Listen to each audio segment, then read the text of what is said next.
तो राधे राधे दोस्तों, मैं विशाल आ चुका हूँ क्लास 12th के चैप्टर 1 का लास्ट पार्ट लेकर के। और आज यह चैप्टर समाप्त हो जाएगा। तो बिना समय को गवाए चलिए चैप्टर को शुरू करते हैं। तो भाई, पिछले पार्ट में हमने देखा था कि क्या था गुट निरपेक्ष आंदोलन और सारी चीज़ों को देखा था। तो चलिए अब हम देखते हैं उससे आगे। तो उसके बाद यह आता है कि जब शीत युद्ध हो रहा था तो हमारा भारत क्या स्थिति था, हमारे भारत में आखिर क्या सब हो रहा था। तो पहले ये समझिए शीत युद्ध क्या था। तो शीत युद्ध हम जानते हैं अमेरिका और सोवियत संघ बिना हथियार का लड़ा था, और बिना हथियार के, बिना अस्त्र के लड़ा था। तो इसी युद्ध का नाम पड़ा शीत युद्ध। तो शीत युद्ध के समय हमारा भारत क्या था, भारत की स्थिति क्या थी, तो इसी चीज़ को देखते हैं। तो अगला वही टॉपिक आता है, हमारा अगला टॉपिक इस चैप्टर का, तो नाम है उसका भारत और शीत युद्ध। तो भारत का बात करें, शीत युद्ध के समय भैया भारत ना तो अमेरिका के साथ था, ना तो सोवियत संघ के साथ था।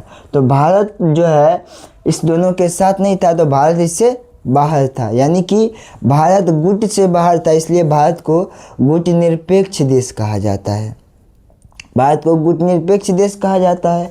तो यही बात है, शीत युद्ध के समय भारत की स्थिति कैसी थी, भारत किसी भी गुट में शामिल नहीं था। तो भारत जब किसी भी गुट में शामिल नहीं था तो ये क्या करता था, नए नए जो आज़ाद देश होते थे उसको भी ना तो अमेरिका के पास जाने देता था, ना तो सोवियत संघ के पास जाने देता था। काहे कि यही दो देश ऐसे थे जिसने शीत युद्ध को शुरू करवाया। द्वितीय विश्व युद्ध के बाद ये दोनों आपस में लड़ने लगे, दुनिया का निर्माण हम करेंगे। इस प्रकार जो है अमेरिका और सोवियत संघ के लड़ने के कारण पूरी दुनिया दो हिस्से में बट गई। एक तरफ सोवियत संघ का हिस्सा बन गया, एक तरफ अमेरिका का हिस्सा बन गया। अमेरिका को पश्चिमी का हिस्सा मिल गया और सोवियत संघ को पूर्वी हिस्सा मिल गया। इस प्रकार दुनिया दो खेमे में बट गई। लेकिन भारत जो है ना तो अमेरिका के साथ गया, ना तो सोवियत संघ के साथ गया। तो इसलिए भारत किसी भी गुट में शामिल नहीं था। और भारत क्या करता था भैया, जो जो नए देश आते थे आज़ाद होकर के, उसको भी रोकता था, कहता कि मत जाओ, क्योंकि अगर तुम युद्ध में शामिल होते हो तो सिर्फ क्षति ही होगा, और तुमको जिसके साथ रहना होगा तो उसका बात भी मानना होगा। तो इसलिए बहुत सारे देशों को जाने से रोका। तो उसके बाद नेहरू जी क्या कहते हैं, नेहरू जी कहते हैं कि देखिए, नहीं हम अमेरिका के साथ गए, ना ही सोवियत संघ के साथ गए, हम गुट से बाहर हो गए, यानी कि गुट निरपेक्ष देश कहलाएं। गुट निरपेक्ष देश का मतलब ये नहीं है कि हम भाग रहे हैं, हमको युद्ध से डर लग रहा है। यानी नेहरू जी का कहना था कि गुट निरपेक्षता भागने की नीति नहीं है। अब जो कह दिए कि गुट निरपेक्षता का मतलब क्या होता है, गुट निरपेक्षता, देखिए गुट का मतलब होता है गुट, निर का मतलब नहीं, पक्ष मतलब पक्ष, मतलब ऐसा देश जो गुट के पक्ष में नहीं होता है उसको गुट निरपेक्ष बोला जाता है। तो अमेरिका का भी गुट था, सोवियत संघ के भी गुट था, लेकिन ये किसी के पक्ष में नहीं था, तो ऐसे देश का गुट निरपेक्ष देश कहते हैं। तो नेहरू जी जो बोले कि हमारा भारत भी गुट निरपेक्ष देश में आता है, इसका मतलब ये नहीं है कि हम युद्ध से भागते हैं, यानी कि हम भागने की नीति नहीं अपनाते हैं। अगर आप जहाँ तक देखिएगा तो भारत ने भी क्या किया था, भारत के जो नेहरू जी थे, पंडित जवाहरलाल नेहरू, बहुत सारे युद्ध को कंट्रोल किए थे। जैसे आप जान लीजिए, वहाँ जो कोरिया का युद्ध हुआ था, उत्तर कोरिया और दक्षिण कोरिया में, उसमें उस युद्ध को जाकर रोकने का काम हमारे नेहरू जी ने ही किया था।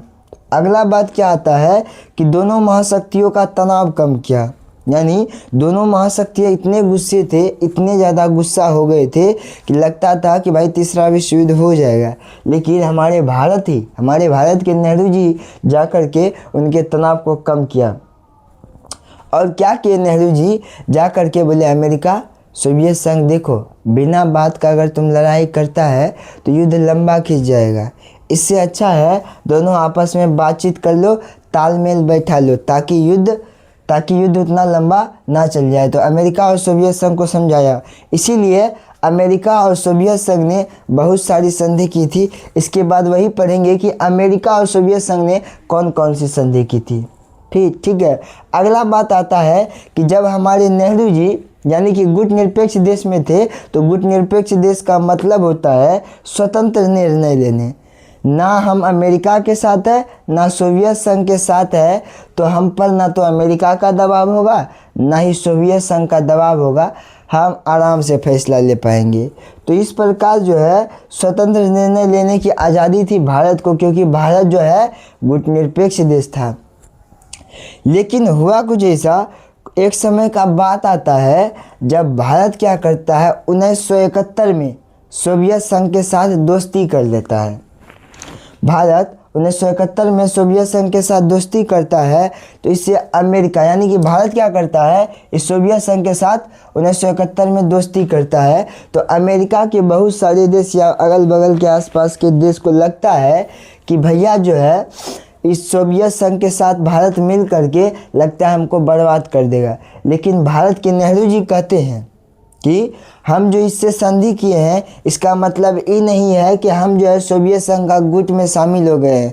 बस मेरा मतलब यही है, मेरा उद्देश्य यही है कि सोवियत संघ को जिस प्रकार का मदद चाहिए होगा हम बस मदद कर रहे हैं, यही बस, इससे ज़्यादा कुछ न है। तो सिर्फ मदद के लिए हम इसके साथ गए हैं और कोई प्रकार का खेल नहीं है। तो इस प्रकार तो भारत का स्थिति यही था शीत युद्ध में कि भारत भैया गुट निरपेक्ष था, गुट से बाहर था और इस पर किसी का दबाव नहीं था, यह स्वतंत्र निर्णय लेते थे।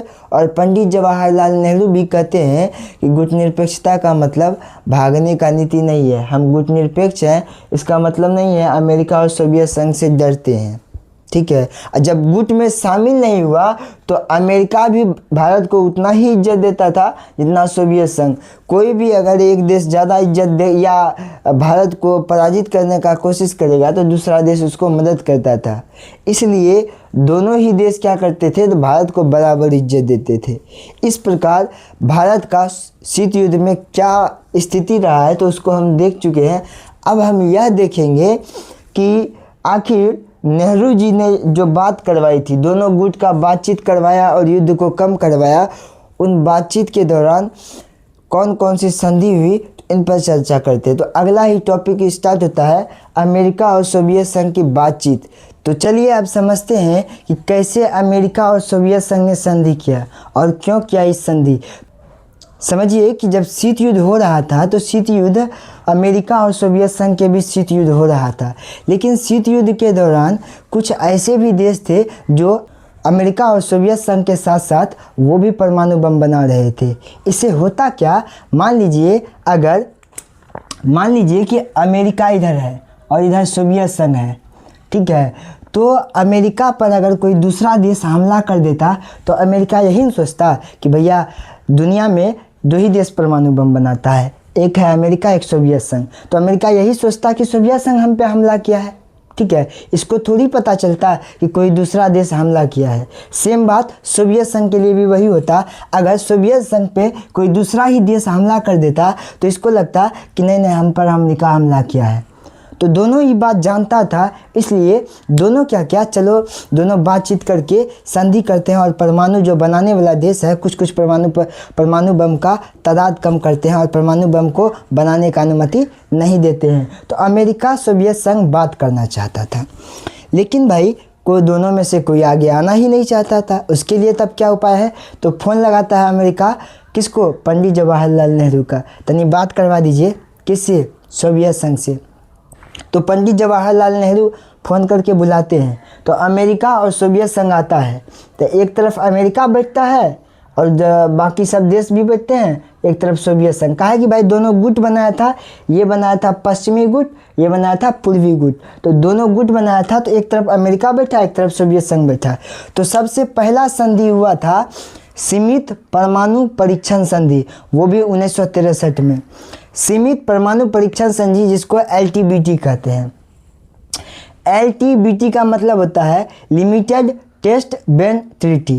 अब देखिए इसका मतलब क्या है, सीमित मतलब होता है कम करना, परमाणु मतलब परमाणु बम, परीक्षण मतलब उसका परीक्षण, टेस्ट करना और संधि, यानी कि परमाणु बम को टेस्ट करने के लिए कुछ कुछ जगह पर बैन लगाया जाए। मतलब कि पहले होता क्या था, जब परमाणु बम कोई भी देश बना लेगा ना भैया, तो उसके बाद वह क्या करता था, चेक करता था क्या मेरा परमाणु बम सही तरीके से काम करता है कि नहीं, या कुछ गड़बड़ी तो नहीं है। तो इसके लिए क्या करता था, वह जहीं तहीं चेक करता था। कभी पानी में चला देता था परमाणु बम, कभी हवा में छोड़ देता था, कभी अंतरिक्ष में, कभी ज़मीन के अंदर परमाणु बम छोड़ देता था। तो ऐसे चेक करता था। तो सबसे पहला संधि किया गया कि बोला कि आप जो है हर जगह परमाणु बम को चेक नहीं कर सकते हैं, सीमित परमाणु, आप जो है कुछ ही जगह पर, सीमित जगह पर परमाणु बम को चेक कर सकते हैं। तो इसमें से कुछ जगह था जहां आप परमाणु बम को चेक नहीं कर सकते थे। पहला था भैया, हवा में आप परमाणु बम को नहीं छोड़ सकते हैं, परमाणु बम को चेक नहीं कर सकते हैं। पानी में परमाणु बम चेक नहीं कर सकते हैं। अंतरिक्ष में परमाणु बम आप चेक नहीं कर सकते हैं। इन तीनों जगह में आप परमाणु बम को ट्राई नहीं कर सकते हैं। इससे क्या होगा, अच्छा इस संधि से क्या फ़ायदा होगा, इस संधि से यह फ़ायदा होगा, अमेरिका सोवियत संघ के पास साधन था भैया कि वह ज़मीन के अंदर में परमाणु बम, हाँ एक बात जान लीजिए कि इसमें जो है आप इन तीनों जगह में परमाणु बम चेक नहीं कर सकते हैं, बट ज़मीन के अंदर आप ज़मीन के अंदर परमाणु बम को चेक कर सकते हैं। तो इसके लिए दिक्कत नहीं था। तो अमेरिका और सोवियत संघ के पास बहुत जगह था, तो वह ज़मीन के अंदर चेक कर सकता था। लेकिन बहुत सारा देश जो था ना पानी के नज़दीक था, इसलिए ये संधि बनाया कि वो सब देश जो है कभी परमाणु बम बना ही नहीं सकेगा, क्योंकि वो चेक ही नहीं कर सकता है पानी में। तो इसलिए अमेरिका और सोवियत संघ पहला संधि किया था सीमित परमाणु परीक्षण संधि 1963 में, इसलिए कि परमाणु का चेक हर जगह नहीं किया जाएगा, कुछ ही जगह किया जाएगा। सिर्फ ज़मीन में, हवा में नहीं परमाणु बम छोड़ना है, ना ही पानी में, ना ही अंतरिक्ष में। तो सिर्फ ज़मीन के अंदर आप परमाणु बम छोड़िए, उसके बाद आप चेक कीजिए कि परमाणु बम आपका कैसा बना है। तो पहला संधि ये हुआ, लेकिन इसका कोई फ़ायदा नहीं हुआ। फिर भी कुछ देश परमाणु बम बना ही रहे थे, तो इसका फ़ायदा नहीं हुआ। तो इसलिए कुछ साल के बाद अमेरिका और सोवियत संघ फिर बोलने का कहता कि भैया कोई फ़ायदा नहीं हुआ, कोई फ़ायदा नहीं हुआ। तो चलिए अब दूसरा नया तरीका से संधि किया। तो दूसरा संधि का नाम था परमाणु अप्रसार संधि, यानी NPT। अब NPT क्या है भैया, तो NPT होता है नॉन प्रोलिफरेशन ट्रीटी। तो इस संधि का मतलब क्या था समझिए। तो कहता है परमाणु अप्रसार, परमाणु का प्रसार रोकना है, परमाणु अब उतना नहीं बनाना है, परमाणु अप्रसार संधि। इस संधि के तहत क्या हुआ, इस संधि में अमेरिका और सोवियत संघ बोलता है कि भैया अब जो है पूरी दुनिया में कोई भी ज़्यादा देश जो है परमाणु बम नहीं बनाएगा। सिर्फ 5 ही देश ऐसे होंगे जो परमाणु बम बना सकते हैं, बाकी सब देश परमाणु बम नहीं बना सकता है। तो 5 देश में कौन कौन था, पहला तो अमेरिका होबे करेगा भैया, पहला अमेरिका था, दूसरा में सोवियत संघ था, तीसरा में फ्रांस था, चौथा में ब्रिटेन था, और 5वां में था हमारा चाइना। लेकिन आप कहिएगा कि भारत का नामो निशान कहाँ है, भारत बहुत पहले इस सब चीज़ से भारत पहले बहुत दूर है, क्योंकि भारत एक गुटनिरपेक्ष देश है। तो इसलिए ये 5 ही देश थे, अमेरिका, सोवियत संघ, फ्रांस, ब्रिटेन और चाइना, जिसको चीन बोलते हैं। तो यही सब देश जो है सिर्फ परमाणु बम बना सकते हैं और बाकी देश नहीं बना सकता है। तो 1968 में परमाणु अप्रसार संधि हुआ था। लेकिन ये भी संधि किया ना, तो इसमें भी उसको फ़ायदा नहीं बुझाया। कहा कि गलती से अगर मान लीजिए कभी भी इन सब देश के साथ हो जाता है झगड़ा, तो क्या ये देश नहीं परमाणु बम छोड़ेंगे, दिक्कत होगा। तो अब क्या किया, इस संधि को और एक नया अंजाम दिया। अब यह ऐसा संधि करेगा जिसमें कि जितना परमाणु बम बन चुका है उतना ही रहेगा, उससे ज़्यादा आप नहीं बना सकते हैं, जितना है उतना ही रखना पड़ेगा। तो अगला संधि हुआ सामरिक अस्त्र परिसीमन वार्ता। सामरिक अस्त्र परिसीमन मतलब अब जितना अस्त्र बन गया है उसका सीमा तय कर दीजिए, उसी को बोलते हैं सामरिक अस्त्र परिसीमन वार्ता। तो इसके लिए देखिए साल्ट बोलता है इसको, SALT, साल्ट 1। इसका 2 हुआ था। साल्ट का मतलब होता है, S का मतलब होता है स्ट्रेटेजिक, A का मतलब आर्म्स, L का मतलब लिमिटेशन और T का मतलब टॉक्स। तो स्ट्रेटेजिक आर्म्स लिमिटेशन टॉक्स। तो इसका संधि कब हुआ था, तो 1972 में, और यह संधि क्यों किया गया था? अमेरिका और सोवियत संघ हथियार कम करने के लिए संधि किए थे और इस संधि के तहत बोला गया भैया आपके पास जितना हथियार है उतना रहना चाहिए, उसको अब ज़्यादा बढ़ाने का ज़रूरत नहीं है, अब परमाणु बम बनाना ही नहीं है। भाग से कभी भी गलती से दुनिया में अगर छूट जाता है तो दिक्कत हो सकता है, जितना है उतना ही रहने दीजिए। तो ठीक है, इस संधि जो बनाया इसको लगा कि संधि बढ़िया नहीं काम किया, तो फिर इसी बात को अगला बार यानी कि सामरिक अस्त्र परिसीमन वार्ता 2 करवाया गया। दूसरा बार इसका हुआ था कब? 1979 में। और ये क्या कहा कि अब जो है जो हथियार बन चुका है ना, उस हथियार में से जब बहुत ज़्यादा हथियार बन चुका है, अब उस बहुत ज़्यादा हथियार में से कुछ हथियार रखिए, कुछ हथियार को ख़त्म कर दीजिए। तो हथियार को और कम करना है, हथियार को और कम करना है। मान लीजिए कि अगर कोई देश है 10 गो परमाणु बम बना लिया है, तो अब 10 गो नहीं, तुम 5 गो रखो, 5 गो ख़त्म करो। ऐसा संधि करवाया गया था SALT II में, लेकिन इसका कोई फ़ायदा नहीं हुआ। और लास्ट में एक संधि हुआ, तो ये जो दूसरा SALT का हुआ था तो इसमें कोई फ़ायदा नहीं हुआ। तो एक और संधि हुआ था, लास्ट संधि, जिसके बाद पूरा मामला कंट्रोल में आया, START की संधि। START का मतलब क्या होता है भैया? यहाँ ST का मतलब होता है स्ट्रेटेजिक आर्म्स रिडक्शन ट्रीटी, मतलब कि हथियार को रिडक्शन करना, मतलब रिड्यूस करना है, घटाना है, कम करना है। तो इसके लिए 1991 में हथियार को कम करने के लिए बहुत ज़्यादा जोर डाला।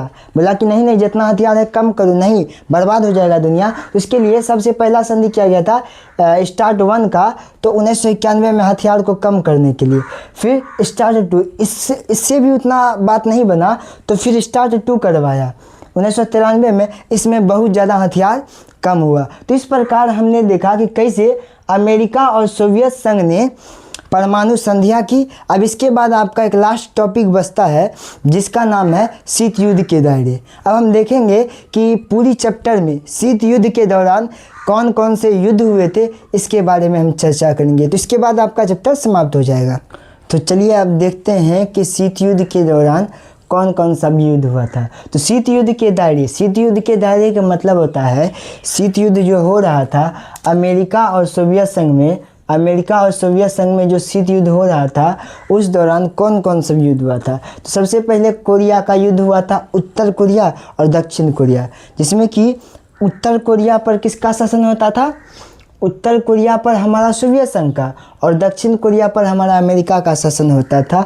तो दोनों लड़ते थे। तो 1950 से 53 में लड़ा था। फिर आया बर्लिन का संकट, बर्लिन 1958 से 62 तक लड़ा था।